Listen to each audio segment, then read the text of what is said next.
This election is more than just a choice between two parties and two different candidates. It is a choice about whether we have a country rooted in freedom for every American or ruled by chaos and division. Tonight, I will speak to everyone about the choice and the stakes in this election. We know who Donald Trump is. He is the person who stood at this very spot nearly 4 years ago and sent an armed mob to the United States Capitol to overturn the will of the people in a free and fair election, an election that he knew he lost. Americans died as a result of that attack. 140 law enforcement officers were injured because of that attack. And while Donald Trump sat in the White House watching as the violence unfolded on television, he was told by his staff that the mob wanted to kill his own vice president.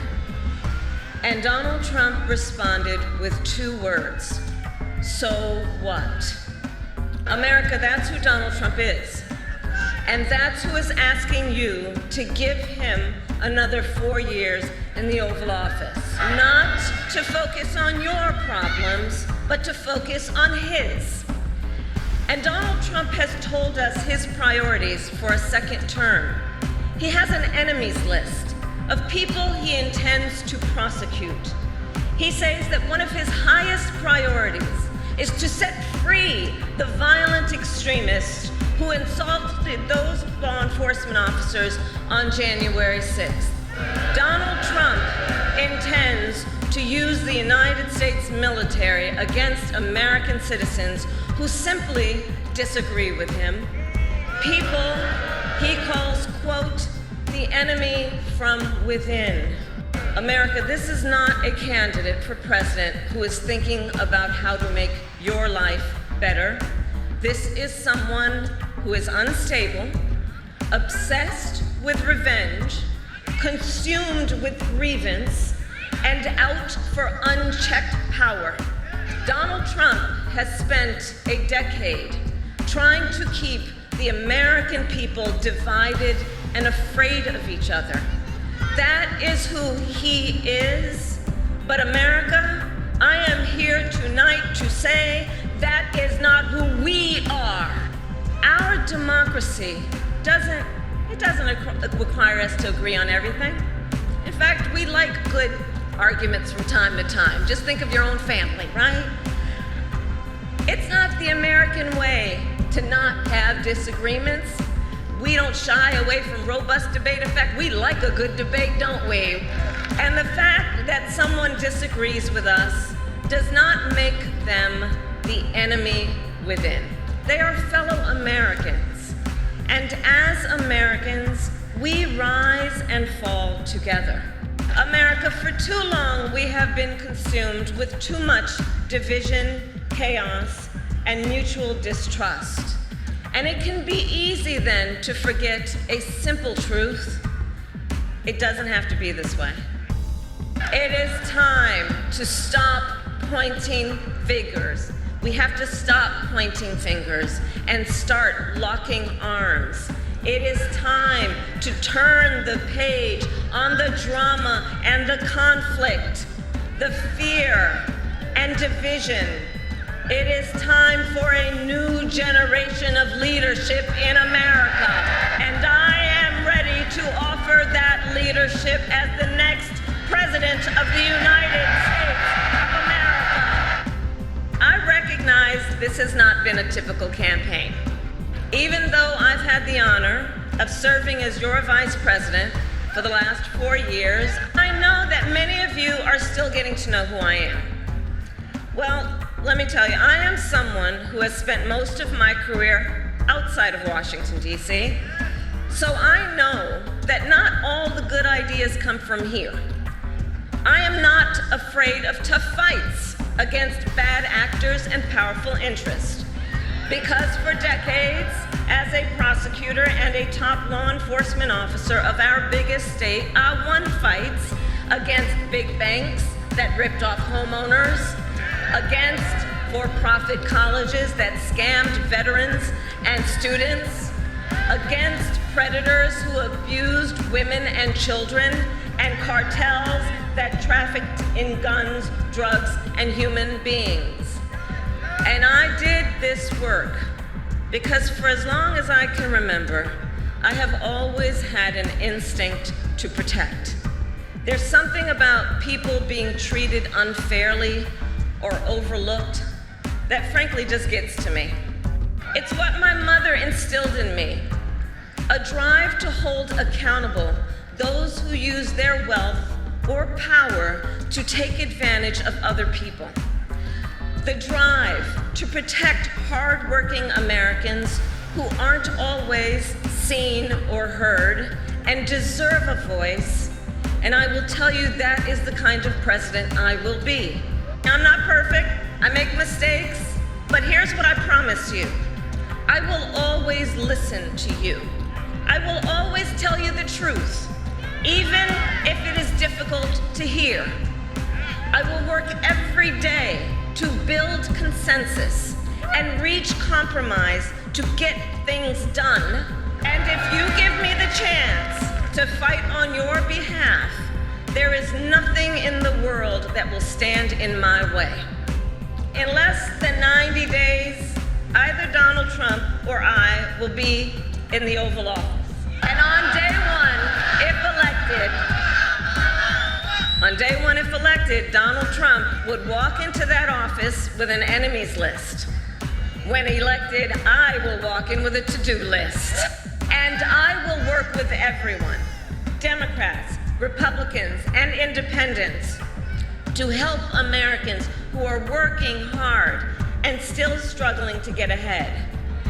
I have been honored to serve as Joe Biden's vice president, but I will bring my own experiences and ideas to the Oval Office. My presidency will be different because the challenges we face are different. Our top priority as a nation 4 years ago was to end the pandemic and rescue the economy. Now, our biggest challenge is to lower costs that were rising even before the pandemic and that are still too high. I get it. I still remember our mother sitting at that yellow Formica table, late at night, cup of tea in hand, a pile of bills in front of her, trying to make it all work. And I've heard from so many of you who are facing even greater financial pressures. Donald Trump's answer to you is the same as it was the last time. Another $1 trillion in tax cuts for billionaires and big corporations, and this time he will pay for it with a 20% national sales tax on everything you buy that is imported. Clothes, food, toys, cell phones. A Trump sales tax that would cost the average family nearly $4,000 more a year. And on top of that, you will pay even more if Donald Trump finally gets his way and repeals the Affordable Care Act, which would throw millions of Americans off their health insurance and take us back to when insurance companies had the power to deny people with pre-existing conditions. We are not going back, because we also know Donald Trump would deliver tax cuts to his billionaire donors. I will deliver tax cuts to working people and the middle class. I will make sure you have a chance not just to get by, but to get ahead. Because I believe in honoring the dignity of work. I will enact the first ever federal ban on price gouging on groceries, cap the price of insulin, and limit out-of-pocket prescription costs for all Americans. I will fight to make sure that hardworking Americans can actually afford a place to live. I'll never forget how our mother saved up and how excited she was when she could finally afford to buy our first home. I remember how excited she was. And I know that owning a home is not only a measure of financial security, it's about the pride of your hard work.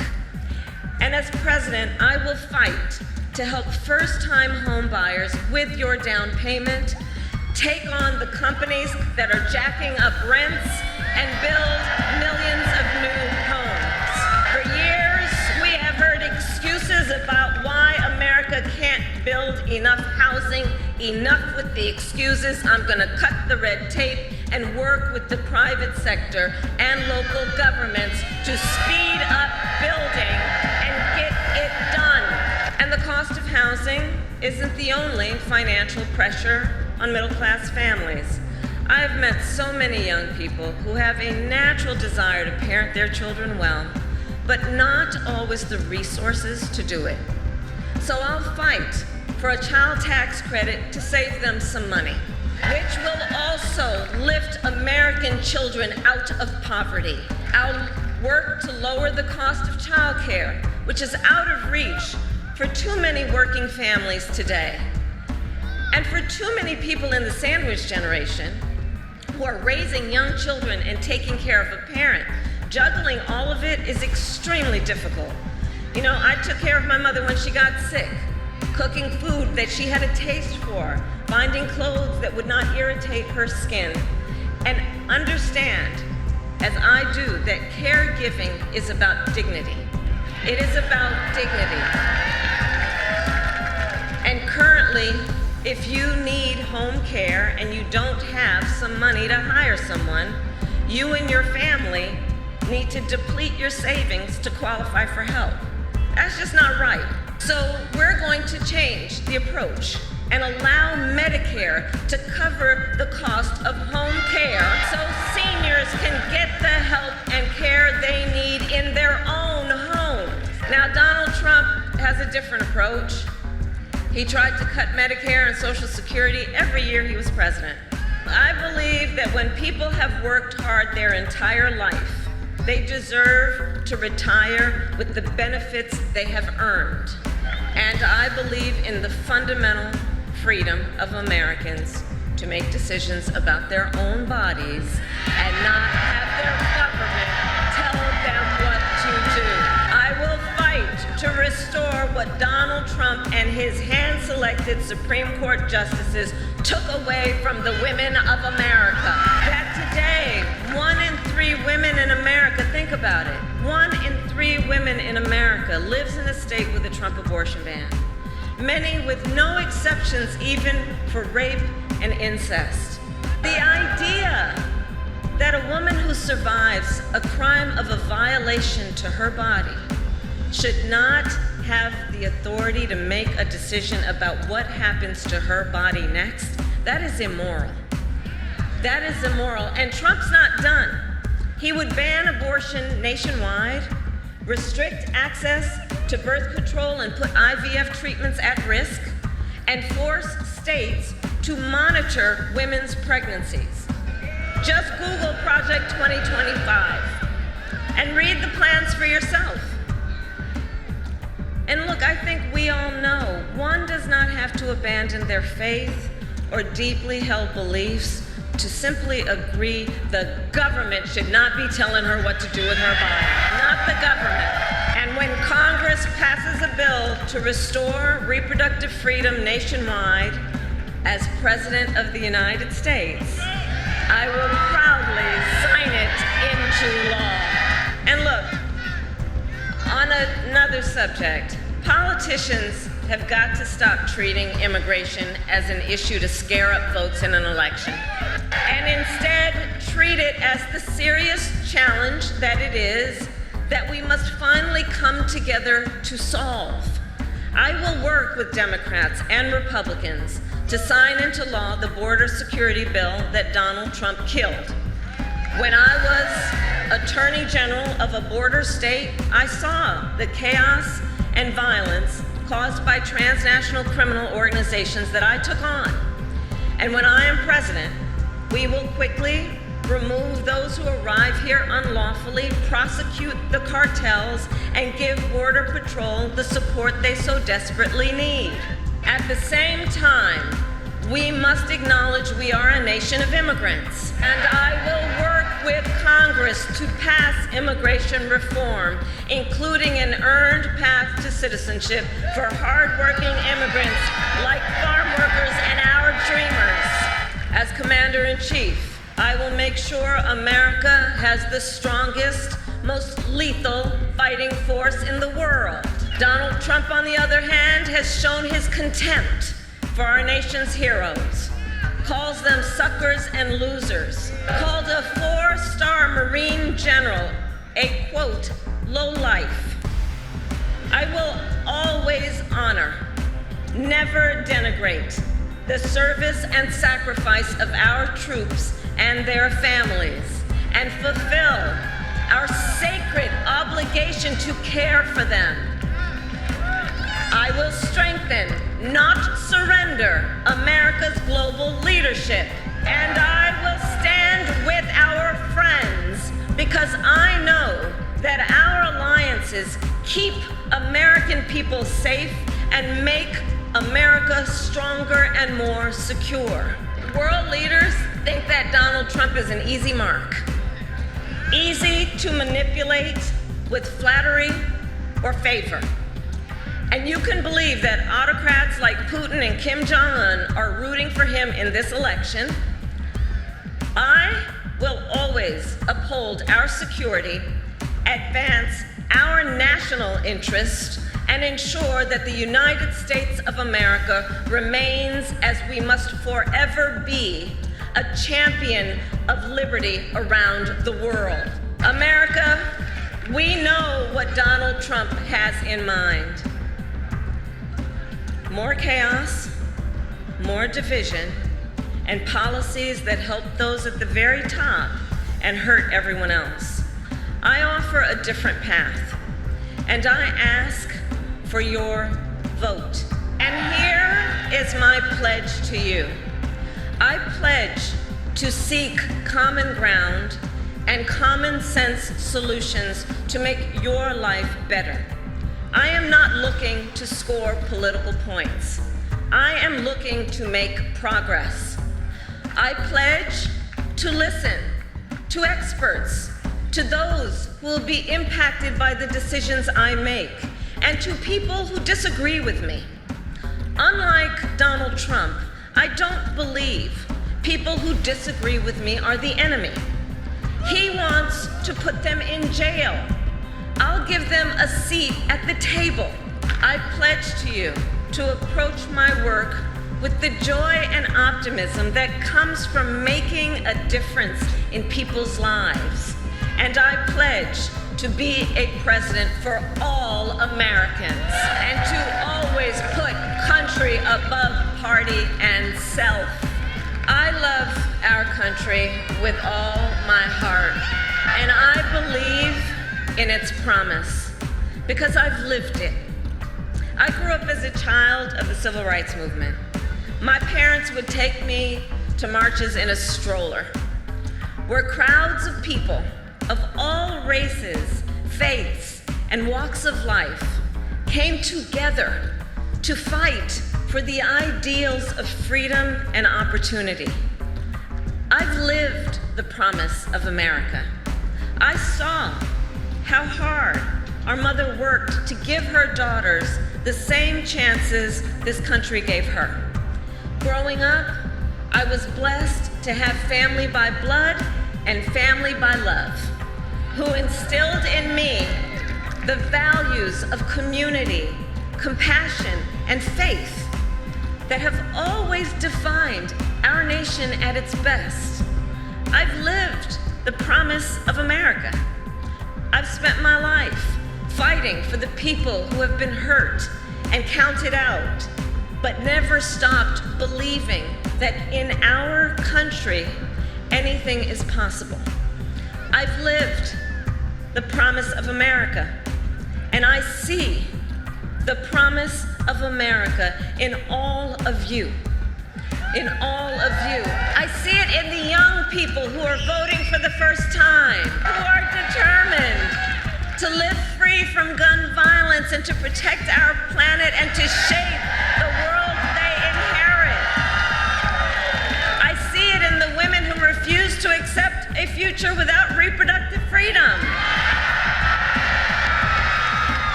before, but have put the Constitution of the United States over party. I've seen it in Americans different in many respects, but united in our pursuit of freedom, our belief in fairness and decency, and our faith in a better future. America, I know the vast majority of us have so much more in common than what separates us. I know it. And that's why I am in this race, to fight for the people, just like I always have. Nearly 250 years ago, America was born when we wrested freedom from a petty tyrant.